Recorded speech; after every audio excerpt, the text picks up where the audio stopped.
जे काही संकटात आहेत त्यांना देखील मदतीचा हात देऊन त्यांची दिवाळी देखील चांगली झाली पाहिजे। आता दसरा देखील त्यांचा चांगला झाला पाहिजे आणि यासाठी त्यांना जे जे काही मदत आहे ती देण्यासाठी या सर्व आमच्या पदाधिकाऱ्यांना कार्यकर्त्यांना आम्ही त्या भागामध्ये लोकांच्या मदतीसाठी पाठवतोय आणि दसरा मेळावा जी आमची परंपरा आहे ती देखील खंडित होता कामा नये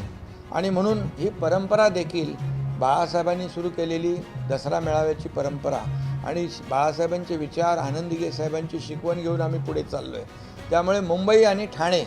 या भागातले जे कार्यकर्ते आहेत,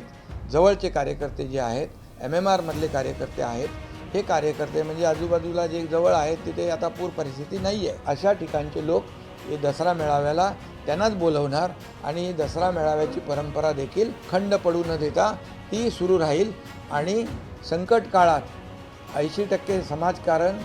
20% राजकारण जी भूमिका बाळासाहेबांची आहे त्याप्रमाणे संकट काळात मदत करण्याची देखील जी काही परंपरा आमची आहे किंबहुना जे काय आमचं कर्तव्य आहे तेही आम्ही बजावणार।